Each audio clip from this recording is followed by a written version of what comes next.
O oeste americano do século XIX foi um caldeirão de conflito e transformação, uma região onde a expansão para o oeste da nação colidiu com as culturas duradouras dos povos indígenas.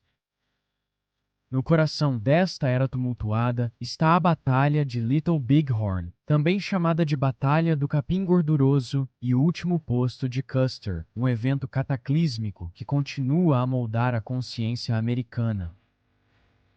Lutada em 25 de junho de 1876, perto do rio Little Bighorn, no território de Montana, esta batalha colocou o exército dos Estados Unidos da América sob o comando do tenente-coronel George Armstrong Custer contra uma formidável coalizão de guerreiros Lakota, Cheyenne e Arapaho. O resultado, uma vitória decisiva para a Aliança Indígena Americana e a aniquilação do 7º Cavalaria de Custer, marcou um ponto de virada no conflito contínuo entre colonos brancos e habitantes indígenas, bem como um ponto de apoio nas reviravoltas e laços da lore da fronteira. Esta é aquela história.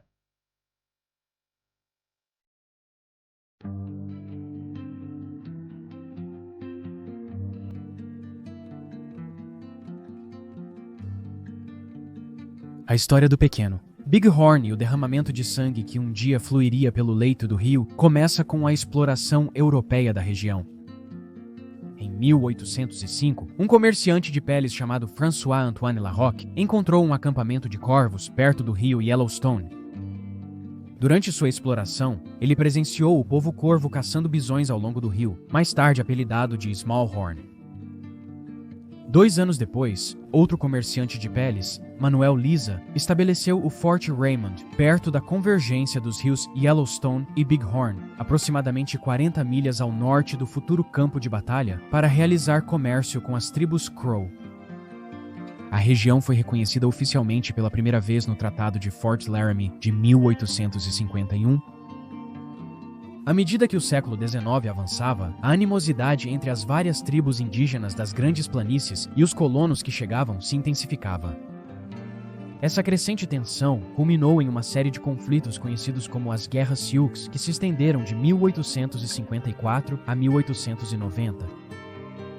Enquanto algumas nações nativas consentiram em se mudar para reservas em diminuição, outras resistiram resolutamente. O próprio terreno do vale é variado, composto por penhascos acidentados, colinas ondulantes, o rio Little Bighorn e pastagens circundantes com diversidade de plantas. Os Sioux Lakota, Sioux Dakota, Cheyenne e outros grupos indígenas das planícies referiam-se ao vale do Little Bighorn como grama gordurosa. No entanto, relatos contemporâneos daqueles presentes o rotularam como o Vale dos Chefes. Em 1868, buscando prevenir conflitos através de provisões em vez de força, o governo dos Estados Unidos forjou um acordo com os Lakota, Cheyenne e outras tribos das planícies em Fort Laramie, Wyoming.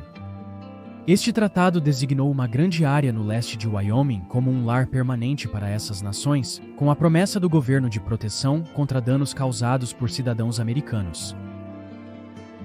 Em 7 de maio daquele ano, o Vale do Little Bighorn foi incorporado à recém-formada Reserva Indígena Crow, abrangendo seu território ancestral.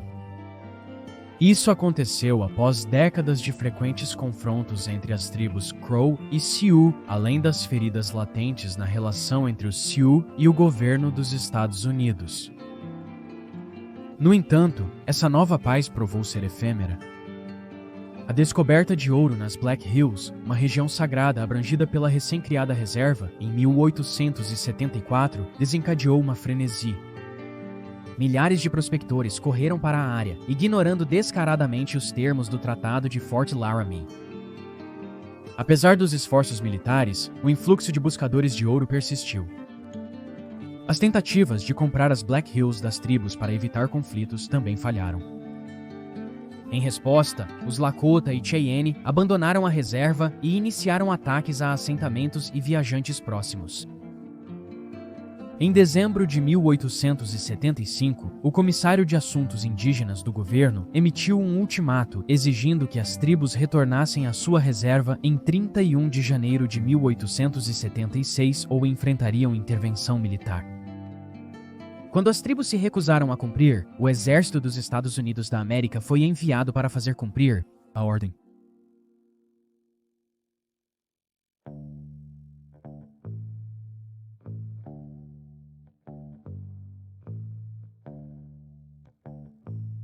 Desde o início de 1876, catalisador após catalisador irrompeu nas planícies do norte. Conforme o confronto entre as forças militares dos Estados Unidos da América e os Sioux se aproximava. Um incendiário após o outro se certificou de manter a liderança de ambos os lados do conflito preparada para a batalha. Em 31 de janeiro, a ordem do governo dos Estados Unidos da América para os nativos americanos que viviam fora das reservas voltarem aos seus territórios designados fracassou. Sitting Bull e seus seguidores ignoraram essa ordem. No dia seguinte, o secretário do Interior, Zachariah Chandler, informou ao secretário de guerra, William Belknap, que a situação dos Sioux Lakota agora estava sob a jurisdição do exército para a ação apropriada. Em 8 de fevereiro, o general Phil Sheridan emitiu ordens confidenciais aos generais Terry e Crook, iniciando operações militares contra os nativos americanos hostis. Em 3 de março, Bloody Knife, um ex-batedor indígena dos Estados Unidos da América, foi alistado como um batedor civil pelo intendente dos Estados Unidos da América no Forte Abraham Lincoln para a iminente grande campanha Sioux contra Sitting Bull. A campanha ganhou força em 3 de abril, quando a coluna de Montana do coronel John Gibbons partiu do Forte Ellis em perseguição a Sitting Bull. 6 dias depois, o tenente James Bradley chegou à agência Crow perto de Livingston, Montana, para recrutar batedores Crow para a campanha do Exército dos Estados Unidos da América contra seus adversários tradicionais, os Lakota, sob a liderança de Sitting Bull. Até 10 de abril, 25 Crow se alistaram como batedores indígenas dos Estados Unidos da América para auxiliar o coronel Gibbon na localização dos aliados Lakota e Cheyenne de Sitting Bull. Entre 26 de abril e 9 de maio, mais 30 batedores Araucara se juntaram à campanha contra Sitting Bull. Esses batedores tinham a missão de reunir informações sobre os Lakota e Cheyenne, levar mensagens e correspondências cruciais e encontrar locais propícios para acampamento. No dia 17 de maio, o coronel Gibbon tentou atravessar o rio Yellowstone para o lado sul para um ataque a uma aldeia próxima, mas optou por permanecer ao norte após perder vários cavalos na tentativa. Simultaneamente, a coluna Dakota do general Alfred Terry partiu do Forte Abraham Lincoln em perseguição a Sitting Bull, acreditado estar perto do rio Little Missouri, com Custer comandando o 7º Cavalaria.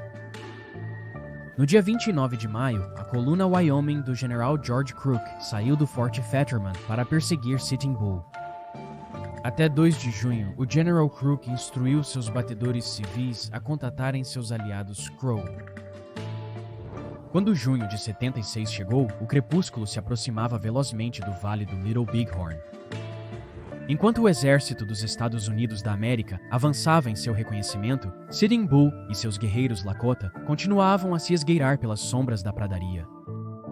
Seu próximo objetivo? Participar da longa tradição do Sundance. O próximo estava logo ali na esquina.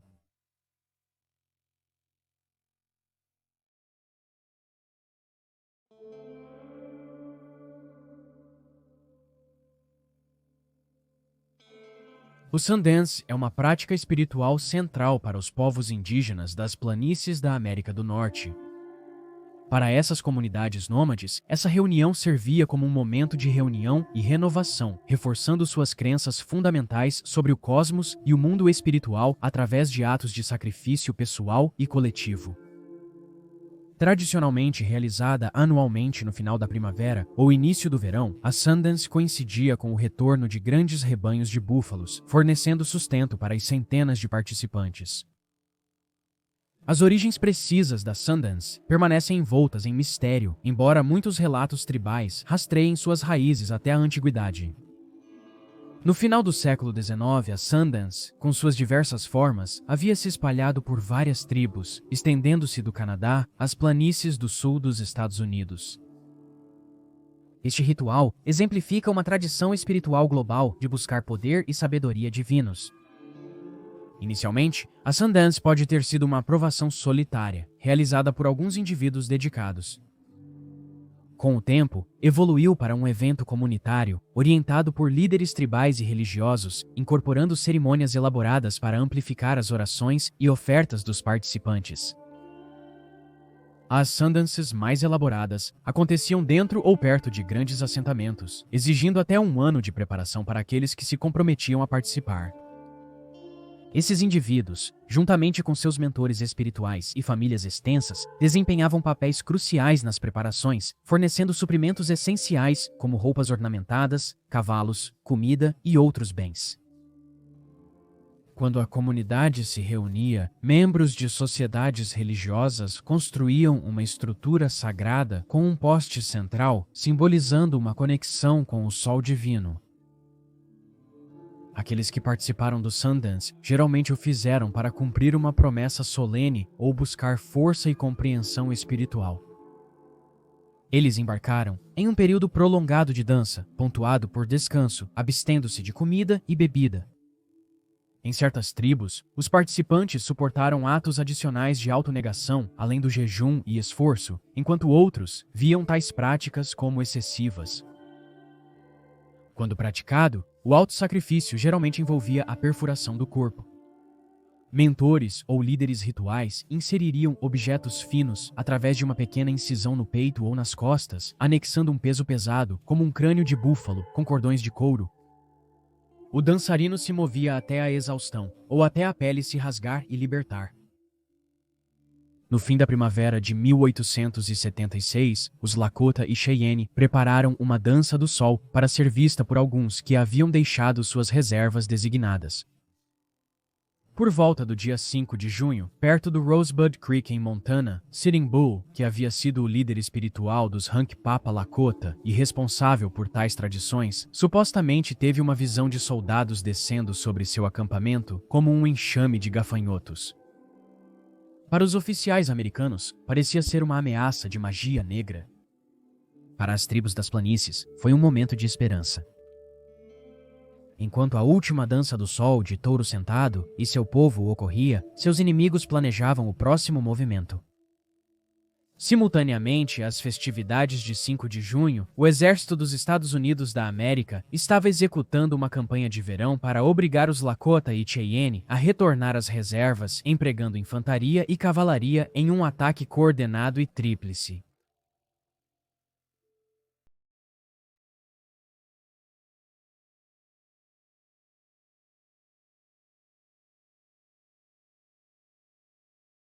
Na primavera de 1876, o Exército dos Estados Unidos da América lançou uma campanha tríplice contra os Lakota e Cheyenne. As forças do coronel John Gibbons, principalmente cavalaria e infantaria, partiram de Fort Ellis, Montana, para patrulhar o rio Yellowstone. Simultaneamente, o comando maior do brigadeiro-general George Crook, composto por várias unidades de infantaria e cavalaria, avançou para o norte a partir de Fort Fetterman, Wyoming, em direção à região do Rio Powder. A coluna do general Alfred Terry, incluindo a renomada 7ª Cavalaria do tenente-coronel George Armstrong Custer, infantaria e artilharia, partiu de Fort Abraham Lincoln, território de Dakota. A expedição, amparada por um grande comboio de suprimentos, almejava unir-se às tropas de Crook. Tropas adicionais e um barco a vapor carregando suprimentos reforçaram o comando de Harry. O 7º Cavalaria, uma unidade experiente com muitos veteranos da Guerra Civil, tinha uma história complexa. Embora seus oficiais possuíssem experiência em combate, a reputação do regimento foi manchada pelo infame ataque ao acampamento Cheyenne de Black Cattle. Na época da campanha de Little Big Horn, a cavalaria era uma mistura de soldados experientes e recrutas inexperientes. Apesar de suprimentos abundantes, evidências sugerem que muitos soldados sofriam de desnutrição. A 7ª Cavalaria também enfrentava desafios de liderança. O coronel Custer assumiu o comando na ausência do comandante do regimento, que estava em serviço destacado. A escassez de oficiais, causada pelo rígido sistema de promoção do exército e outras atribuições, debilitou ainda mais a liderança da unidade. Os soldados de Custer estavam principalmente armados com 2 armas padrão, o carabina Springfield de tiro único e o revólver Colt. Diferentemente de seus antecessores, não portavam sabres. Apesar de alguns oficiais e batedores preferirem armas pessoais mais avançadas, a maior parte dos soldados tinha equipamento padrão. Cada soldado carregava muita munição para as duas armas. O carabina Springfield foi selecionado como a arma oficial do exército após rigorosos testes contra vários modelos domésticos e estrangeiros. Este rifle de carregamento pela culatra foi projetado para infantaria e cavalaria, mostrando versatilidade e eficácia. Apesar da popularidade dos rifles de repetição por alavanca, os especialistas militares preferiam o Springfield pelo seu alcance superior, poder de parada e cadência de tiro consistente. Além disso, com a patente do design, o governo conseguia uma produção custo-efetiva em um período de recursos militares limitados. Historiadores argumentam que o foco em uma arma de tiro único não se devia a preocupações com a escassez de munição, mas sim a uma decisão estratégica baseada na natureza antecipada dos futuros conflitos. As guerras indígenas eram vistas como um teatro de operações menor comparado a possíveis guerras contra grandes potências europeias. Do outro lado do campo de batalha, os guerreiros Lakota e Cheyenne que confrontaram as tropas de Custer empregaram um diversificado arsenal de armas, mesclando tecnologias tradicionais e modernas. Além de armas tradicionais como clavas e lanças, muitos guerreiros usavam armas de fogo adquiridas por comércio ou outros meios. Entre essas armas de fogo, eram comuns os mosquetes de carregamento pelo cano, muitas vezes fornecidos pelo governo dos Estados Unidos da América em acordos de tratados. Embora menos comum, alguns combatentes nativos possuíam mosquetes estriados da Guerra Civil. Contudo, os rifles de repetição mais avançados, como os modelos Henry e Spencer, e os de carregamento pela culatra, como os Sharps, eram os mais valorizados. Essas armas de fogo ofereciam maior poder de fogo e precisão. Apesar da preferência por armas modernas, os Lakota e Cheyenne também usavam o familiar arco e flecha. Embora com alcance menor que as armas de fogo, as flechas podiam causar ferimentos significativos. Obter armas e munições era um desafio específico para as forças de Touro Sentado. Por meio do comércio legal e ilícito, conseguiram obter esses suprimentos essenciais. Cavalos, mulas e peles de búfalo eram frequentemente trocados por armas e munição. Relatórios de inteligência indicavam que os guerreiros de Touro Sentado estavam acumulando um arsenal formidável, incluindo um número substancial de rifles de repetição. A guerra era no horizonte.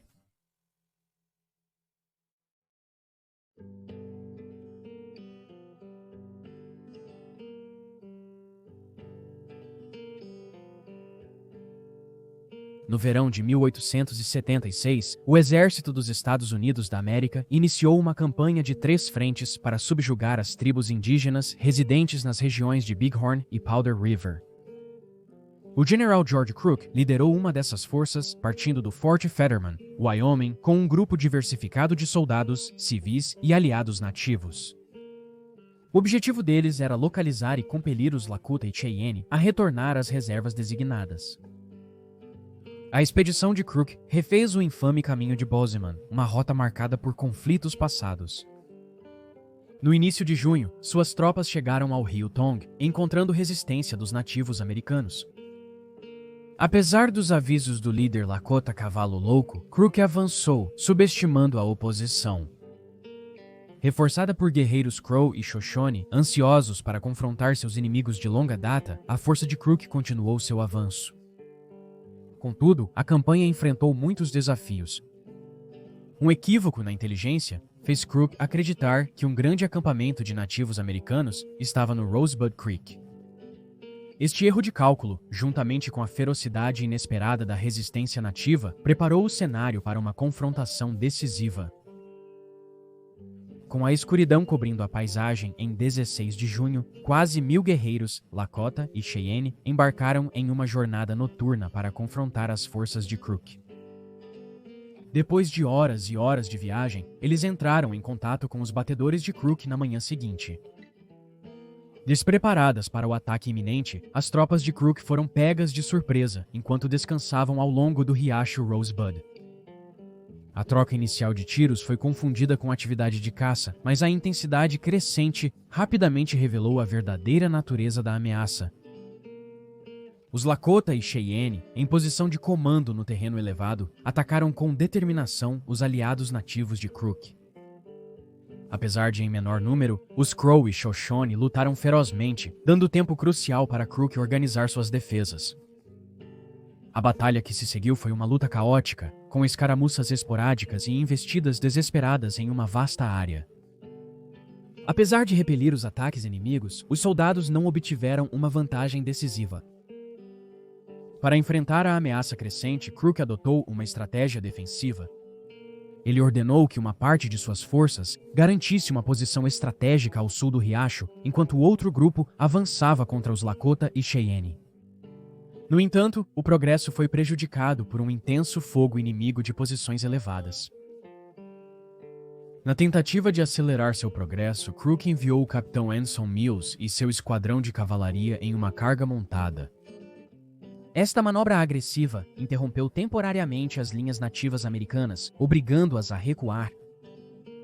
Aproveitando essa vantagem, Mills lançou uma segunda carga, empurrando o inimigo ainda mais para trás. Contudo, Crook mudou sua estratégia e ordenou que Mills abandonasse a ofensiva, estabelecendo uma posição defensiva junto a outras unidades. Enquanto as manobras táticas aconteciam, atos de heroísmo e sobrevivência surgiam. Um guerreiro Cheyenne foi resgatado do campo de batalha por sua irmã. Além disso, a cavalaria observou a habilidade dos guerreiros nativos em lutar, utilizando efetivamente cobertura e ocultação enquanto montados. Apesar dos sucessos iniciais, as forças de Crook falharam em infligir danos decisivos ao inimigo. Os Lakota e Cheyenne, usando táticas de ataque e fuga, mostraram-se evasivos e resilientes. Crook interpretou erroneamente a estratégia do inimigo, acreditando que protegiam uma aldeia próxima, redirecionando suas forças em uma busca infrutífera. Enquanto a força de Crook lidava com o assalto inicial, o tenente-coronel William B. Royal enfrentava uma crise crescente. Liderando um destacamento de cavalaria, Royal perseguiu as forças inimigas que haviam atacado o acampamento, mas à medida que avançava, os Lakota e Cheyenne concentraram seu fogo em suas tropas, ameaçando cercá-las. Apesar das ordens para recuar, Royal inicialmente lutou para se desvencilhar devido à intensidade da batalha. A situação piorou para o comando de Royal enquanto eles tentavam se retirar. No entanto, a chegada oportuna de batedores Crow e Shoshone forneceu apoio crucial, ajudando a conter a maré dos ataques inimigos. Eventualmente, Royal conseguiu reagrupar suas forças e estabelecer uma posição defensiva.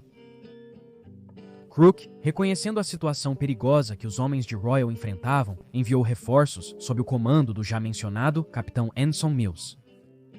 Apesar de Mills ter chegado tarde para ajudar Royal diretamente, sua presença contribuiu para a eventual retirada das forças Lakota e Cheyenne. A Batalha de Rosebud terminou no início da tarde. Apesar do exército dos Estados Unidos da América ter mantido sua posição, o confronto resultou em um número excepcional de baixas. Os Lakota e Cheyenne, famosos por sua resistência feroz, infligiram perdas significativas às forças de Crook. A batalha também destacou as contribuições inestimáveis dos aliados Crow e Shoshone, que desempenharam um papel crucial na prevenção de um possível desastre. Apesar de reivindicar uma vitória tática, a posição de Crook permaneceu difícil. Com suprimentos diminuindo e numerosos feridos, ele tomou a difícil decisão de recuar para um local mais seguro. A batalha marcou um ponto de virada no conflito, com o pior dos piores ainda espreitando nas sombras sobre as planícies do norte.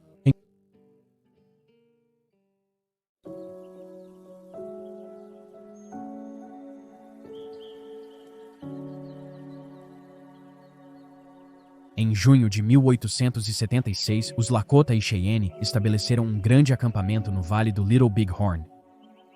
Dias depois, o general Alfred Terry, no comando das forças dos Estados Unidos da América, recebeu informações situando o acampamento de Sitting Bull ao longo do rio Rosebud.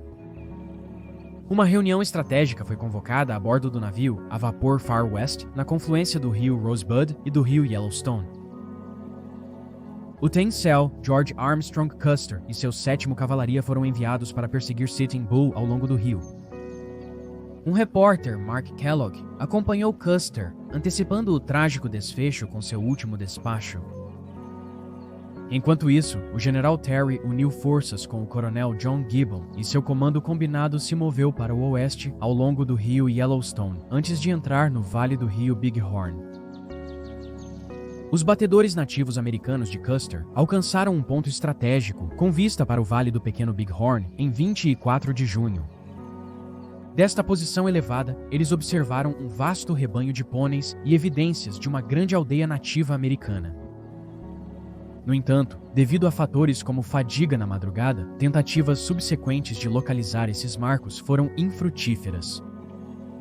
A situação foi ainda mais agravada pelos fogos de cozinha visíveis do regimento, que inadvertidamente revelaram sua posição para os inimigos Lakota e Cheyenne.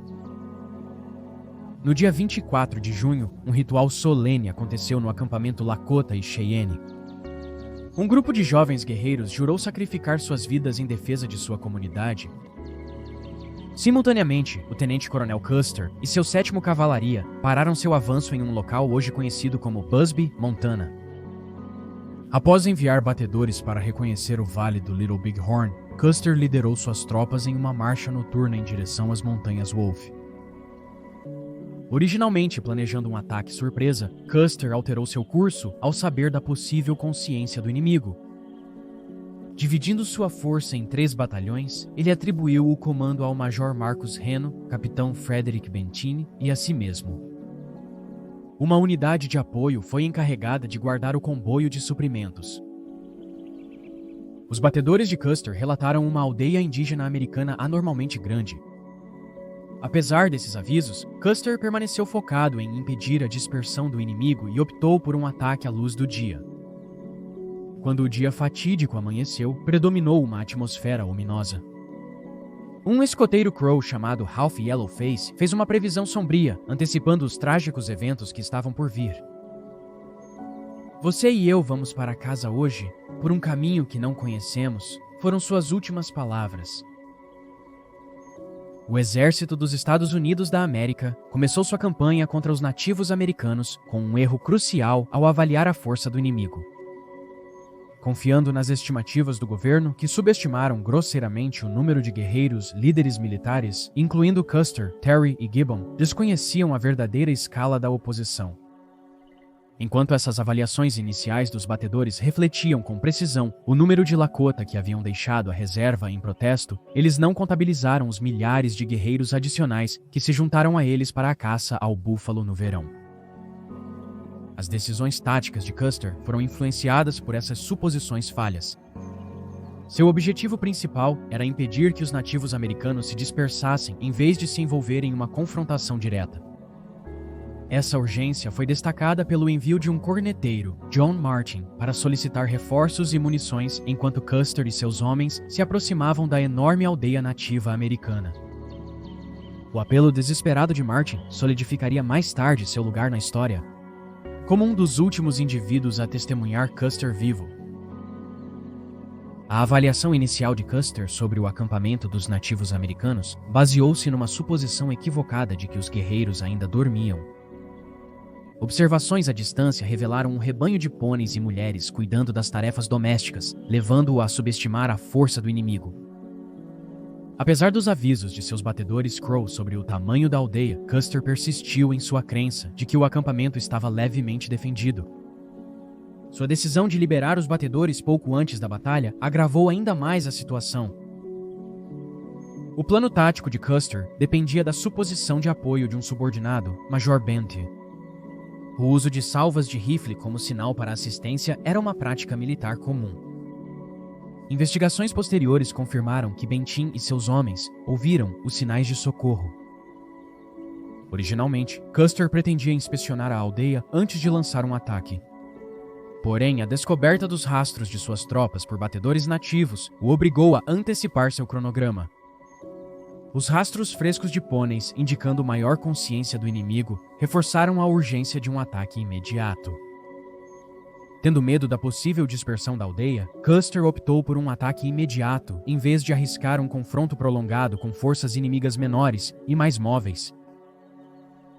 A abordagem de Custer também se centrava em capturar membros não combatentes da comunidade indígena americana como meio de coagir a rendição dos guerreiros. Ao capturar mulheres, crianças e idosos, ele acreditava que poderia forçar os guerreiros a cumprir as ordens de realocação do governo. Essa estratégia estava enraizada na suposição de que a ameaça às suas famílias obrigaria os guerreiros a se renderem em vez de arriscarem suas vidas na defesa de suas casas. De acordo com seus escritos, a filosofia militar de Custer destacava a relevância estratégica de estabelecer acampamentos próximos a aldeias indígenas americanas. Ele acreditava que a proximidade de não combatentes serviria como um impedimento para hostilidades, pois o potencial dano a mulheres e crianças desencorajaria ações agressivas.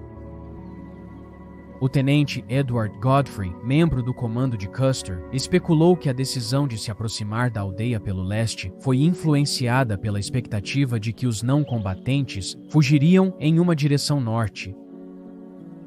Os guerreiros nativos americanos estavam muito cientes dos riscos de combaterem próximo aos seus não combatentes. Isso foi demonstrado quando um destacamento da cavalaria dos Estados Unidos da América representou uma ameaça direta à segurança das famílias nativas americanas em fuga, levando uma parte significativa das forças guerreiras a abandonar seu engajamento inicial e retornar à aldeia. Apesar de sua retirada, o grito de vitória não estava eminente para as tropas dos Estados Unidos. Na verdade, não poderia estar mais distante. Mas isso não importava para Custer e companhia. Era a hora do ataque final, um que gravaria ele e seus homens nos infames livros de história para sempre.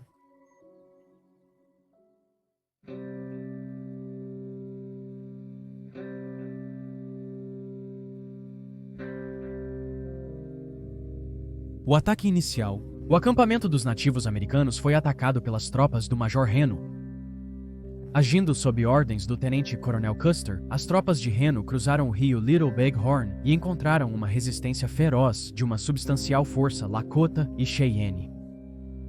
Contrariamente às expectativas, os nativos americanos lutaram tenazmente, recusando-se a recuar. Os homens de Reno avançaram pelo terreno aberto, usando as árvores na margem do rio como cobertura. Inicialmente em duas colunas, eventualmente formaram uma única linha ao se aproximarem da aldeia. A vegetação densa ocultava o tamanho e a disposição do acampamento até que as tropas estivessem bem próximas. O primeiro confronto ocorreu com os Sioux Hunkpapa, uma proeminente tribo Lakota. Reno e Custer subestimaram o tamanho da aldeia devido à visibilidade limitada. Quando as forças de Reno emergiram, posicionaram seus batedores nativos americanos para proteger seu flanco esquerdo exposto. A percepção do imenso tamanho da aldeia e a crescente intensidade da resistência do inimigo levaram Reno a interromper seu avanço. Ao posicionar suas tropas em uma linha de escaramuça, reduzindo o poder de fogo, ele enfrentou os guerreiros Lakota e Cheyenne. A batalha subsequente foi feroz, com os nativos americanos concentrando seus ataques no flanco esquerdo, exposto de Reno. Sobrecarregado pelo grande número de atacantes, Reno ordenou uma retirada para a proteção da margem do rio. Os nativos americanos perseguiram incansavelmente, tentando desalojar as forças de Reno através de uma combinação de tiros e incêndio. A batalha atingiu um ponto crítico quando os soldados de Reno foram encurralados e sitiados. No meio do caos, o batedor Araraquara de Reno foi mortalmente ferido, criando uma cena de carnificina e confusão. Reno, atordoado, deu ordens conflitantes a seus homens antes de liderar uma retirada desorganizada ao rio. A retirada foi marcada por intensos combates corpo a corpo, resultando em muitas baixas.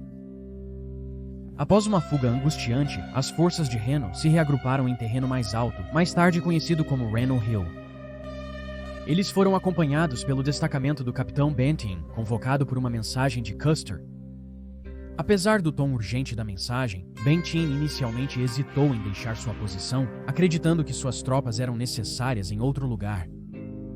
Reno, no entanto, insistiu em esperar pela chegada de suprimentos antes de considerar qualquer ação adicional. Com a chegada de tropas e recursos adicionais, as forças de Reno estabeleceram uma posição defensiva no terreno mais alto recém-descoberto. Apesar de ouvir tiros intensos vindos do norte, indicando a batalha em andamento de Custer, Bentinck priorizou a consolidação da posição de Reno em vez de avançar para ajudá-lo. Essa decisão seria posteriormente examinada. O capitão Thomas Weir liderou uma missão para localizar a posição de Custer. De um ponto elevado, Weir observou um grande acampamento de nativos americanos. A intensidade do combate sugeriu que a Batalha de Custer poderia já ter terminado. As observações de Weir, incluindo a visão de guerreiros atirando em soldados caídos, pintaram um quadro sombrio da situação. À medida que a batalha progredia, as companhias restantes se juntaram a Reno e Bentinck no Weir Ridge.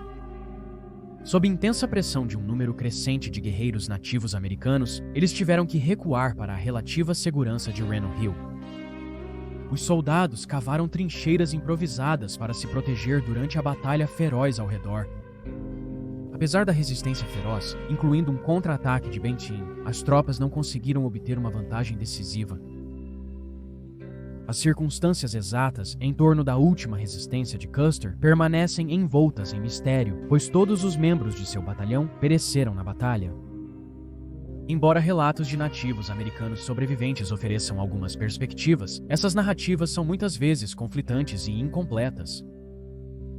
Os soldados na colina Reno ouviram sons da batalha, sinalizando que a força de Custer enfrentava o inimigo. No entanto, a extensão total do desastre só ficou claro quando o General Terry chegou 2 dias depois. O subsequente exame do campo de batalha revelou a dura realidade da derrota de Custer. Os remanescentes de seu comando estavam espalhados por uma vasta área, com evidências de resistência feroz e consequências brutais. Os corpos dos homens de Custer mostravam sinais de um confronto brutal, com muitos irreconhecíveis devido às desfigurações. Os soldados caídos foram enterrados às pressas no local de suas mortes. O corpo de Custer tinha múltiplos ferimentos de bala, incluindo um fatal no peito e outro na cabeça. Embora as circunstâncias exatas do ferimento na cabeça permaneçam incertas, algumas teorias sugerem a possibilidade de suicídio ou lesão pós-morte. A descoberta do corpo de Custer no topo de uma colina, posteriormente nomeada Colina do Último Enfrentamento, se tornou um forte símbolo da tragédia. Um escoteiro Crow que havia acompanhado Custer forneceu um relato em primeira mão da batalha, sugerindo que a cavalaria tentou atravessar o rio, mas foi forçada a recuar. Essa narrativa condiz com a reputação de Custer por táticas agressivas e as evidências encontradas no local da batalha. As circunstâncias em torno da morte de Custer permanecem envoltas em incerteza, com várias contas oferecendo narrativas conflitantes. Enquanto uma versão sugere que Custer foi morto ao tentar atravessar o rio, outra conta coloca seu último confronto em terreno mais alto. A identidade do indivíduo que desferiu o golpe fatal em Custer também é contestada, com várias pessoas reivindicando responsabilidade. Após o primeiro confronto com as forças do Major Reno, a maioria dos guerreiros Lakota e Cheyenne desviaram seu foco para o comando de Custer.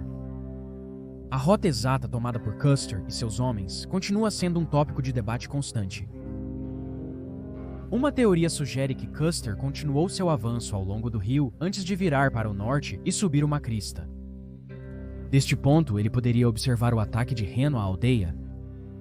Suspeita-se que algumas tropas de Custer tentaram cruzar o rio, mas enfrentaram uma resistência feroz dos defensores indígenas americanos. No início do século XX, o etnólogo Edward Curtis realizou uma investigação abrangente da Batalha de Little Big Horn, conduzindo entrevistas com participantes indígenas americanos e pessoal militar. Sua pesquisa, combinada com evidências arqueológicas, levou a novas interpretações do curso da batalha. As descobertas de Curtis, baseadas em relatos de ambos os lados do conflito, sugeriram que as tropas de Custer tentaram atravessar o rio mencionado anteriormente, mas encontraram uma resistência esmagadora. A retirada forçada resultou no trágico confronto no Morro do Último Enfrentamento. Descobertas arqueológicas subsequentes, particularmente a concentração de cartuchos de munição gastos, apoiaram a teoria de uma manobra militar coordenada envolvendo vários pontos de ataque. Independentemente dos fatos, o crepúsculo da batalha se aproximava com o fim a momentos de distância.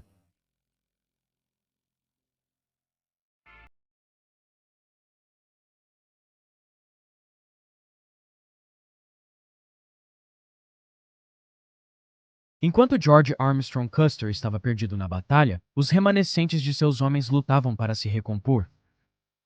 O espaço limitado no topo da colina prejudicou a capacidade das forças de Custer de estabelecer um perímetro defensável. Os ataques implacáveis dos guerreiros nativos americanos, especialmente do Sudeste, agravaram sua situação. Apesar de enfrentar chances esmagadoras, os homens de Custer lutaram com extraordinária coragem, demonstrando uma determinação para resistir até o fim. No entanto, a perda da estrutura de comando e o ataque implacável do inimigo levaram finalmente à aniquilação das forças de Custer. As forças Lakota e Cheyenne rapidamente dominaram o comando de Custer, com a maioria dos relatos indicando que a batalha durou menos de 1 hora. Os relatos dos nativos americanos retratam um confronto caótico e feroz que levou ao rápido colapso da posição defensiva da cavalaria. A carga surpresa liderada por Cavalo Louco e seus guerreiros, juntamente com a brutal eficiência do combate que se seguiu, resultou na aniquilação da força de Custer. O capitão Benton, um dos principais sobreviventes da Batalha de Little Big Horn, forneceu um depoimento em primeira mão sobre a natureza caótica do confronto. Suas observações revelaram que a batalha virou uma retirada caótica, com perda total da disciplina. A ausência de fortificações defensivas e a distribuição espalhada de corpos e cavalos reforçam ainda mais essa avaliação de uma retirada em pânico. Embora a narrativa geral da batalha retrate uma retirada caótica e desorganizada, alguns relatos sugerem que elementos do comando de Custer demonstraram uma coragem e determinação notáveis. Apesar das adversidades, os soldados lutaram bravamente, atrasando o inimigo e causando baixas. No entanto, a falta de liderança coordenada e a pressão implacável dos guerreiros indígenas americanos acabaram levando ao resultado final. Evidências arqueológicas sugerem que a força de Custer fez uma última resistência no topo da colina, onde lutaram intensamente antes de sucumbir ao número esmagador de seus adversários. A descoberta de ferramentas improvisadas usadas para despachar os feridos confirma a autenticidade do achado. O rescaldo da batalha presenciou um enterro apressado dos soldados caídos por seus camaradas. Apesar dos marcadores erguidos para sinalizar os locais dessas perdas trágicas, os detalhes exatos de seus momentos finais permanecem envoltos em mistério. A descoberta de vários locais de sepultamento indica que a força de Custer foi dividida e derrotada por seguidos ataques. Pesquisas contemporâneas desafiam a imagem tradicional de uma última resistência heróica, propondo, em vez disso, um cenário de retirada caótica e resistência desesperada. As duras realidades do tempo e dos processos naturais obscureceram o campo de batalha, tornando cada vez mais difícil recuperar e identificar os restos daqueles que pereceram naquele dia fatídico. O 7º Cavalaria sofreu perdas catastróficas durante a Batalha de Little Big Horn, com mais da metade de seu pessoal morto ou ferido. Entre os mortos estavam vários oficiais de alta patente, incluindo parentes de Custer.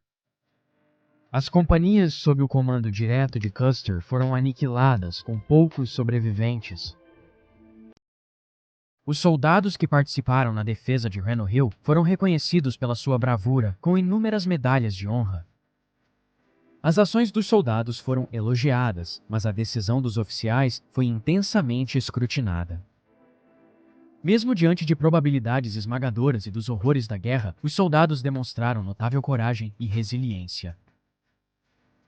Relatos de ambos os lados do conflito revelam a complexidade da batalha.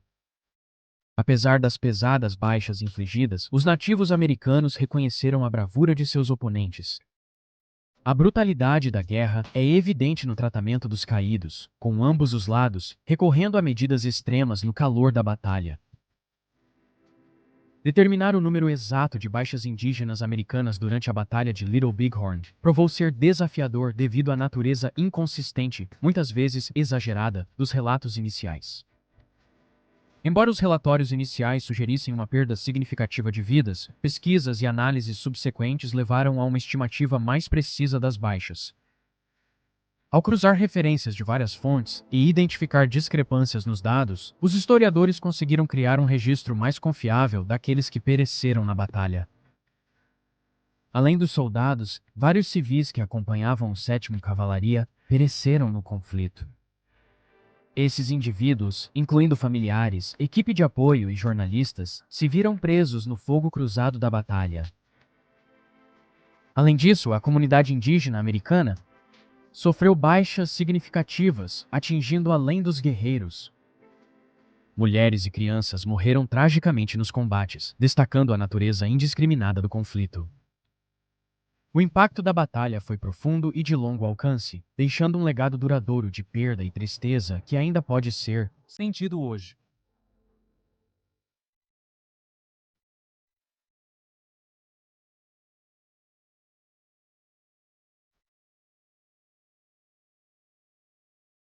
Após a vitória sobre as forças de Custer, os Lakota e Cheyenne voltaram sua atenção para as tropas americanas restantes sob o comando de Reno e Benteen. O feroz combate continuou durante todo o dia e noite, com as forças de Reno suportando um ataque implacável. A chegada da coluna do General Terry no dia seguinte obrigou os nativos americanos a recuarem. A chegada das forças do General Terry marcou o início do processo de recuperação e sepultamento dos soldados caídos do 7º de Cavalaria. Os feridos foram evacuados para um barco a vapor próximo e transportados para um hospital militar, onde receberiam cuidados médicos especializados. A nação Crow ficou devastada com a derrota de Custer e seus soldados. Eles lamentaram a perda de aliados e expressaram preocupação com as possíveis repercussões para sua comunidade. O fim do conflito trouxe alívio e paz para o povo Crow, que não estava mais sob constante ameaça dos Lakota. A notícia da devastadora derrota em Little Bighorn chegou ao público em 5 de julho, quando o navio a vapor Far West chegou em Bismarck carregando soldados feridos e os relatos em primeira mão da batalha.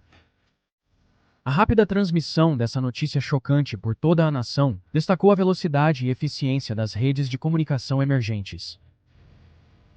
Enquanto a nação se recuperava da notícia, o Exército dos Estados Unidos da América iniciou uma investigação sobre as circunstâncias da batalha. Porém, o foco foi cuidar dos feridos e proteger a reputação dos oficiais sobreviventes. Inicialmente atrapalhou a investigação. A notícia da Batalha de Little Bighorn e a morte do tenente-coronel Custer se espalhou velozmente pelo país. Poucos dias depois dos relatórios iniciais, a trágica notícia chegou aos altos oficiais militares e a viúva em luto. Elizabeth Custer, diante da imensa dor de sua própria perda, também teve a difícil tarefa de oferecer conforto às outras famílias enlutadas. Ela se destacou como uma figura proeminente na formação da percepção pública da batalha, trabalhando incansavelmente para preservar o legado de seu marido, embora muito difamado. A Batalha de Little Bighorn foi um ponto de virada importante no conflito entre os nativos americanos e o governo dos Estados Unidos da América. O enorme acampamento de guerreiros Lakota e Cheyenne dispersou-se devido à escassez de suprimentos e à crescente ameaça de retaliação. A retirada foi marcada por dificuldades e privações, pois as famílias fugiram com provisões limitadas. A experiência deixou um impacto duradouro nos sobreviventes, particularmente na geração mais jovem, que foi forçada a assumir responsabilidades adultas em uma idade muito jovem. Após a vitória no Little Bighorn, as tribos Lakota e Cheyenne desfrutaram de um breve período de descanso. No entanto, os desafios de sustentar um grande acampamento sem suprimentos adequados forçaram muitos guerreiros a retornar às reservas. O exército americano, mesmo sabendo da importância de uma reação rápida e decisiva, postergou seu contra-ataque por meses. A campanha para subjugar a resistência dos nativos americanos durou quase um ano. A rendição de líderes-chave, incluindo Sitting Bull e Crazy Horse, marcou o fim do conflito. O último confronto ocorreu em maio de 1877, sinalizando o fim da Grande Guerra Sioux. A trágica morte de Crazy Horse em 1877 foi um ponto de virada no conflito entre os Lakota e o governo dos Estados Unidos da América. Apesar dos esforços diplomáticos para persuadir Sitting Bull e seus seguidores a retornarem do Canadá, os Lakota resistiram a essas investidas.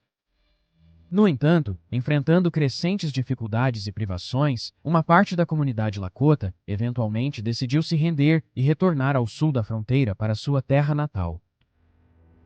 Nos anos seguintes, o governo manteve a pressão e as culturas tradicionais Lakota foram erodidas. A imposição de proibições sobre práticas religiosas e costumes representou um significativo ataque ao modo de vida do povo Lakota. O movimento da dança dos fantasmas surgiu no final do século XIX como uma resposta espiritual e cultural às dificuldades enfrentadas pelas comunidades indígenas americanas. Originado entre o povo Paiute, o movimento enfatizou um retorno aos modos de vida tradicionais e a promessa de um mundo restaurado. A dança dos fantasmas se espalhou entre tribos, trazendo esperança e consolo em tempos de grandes mudanças e dificuldades. O governo dos Estados Unidos da América viu o movimento com suspeita e medo, levando a um aumento da presença militar e vigilância das comunidades nativas americanas.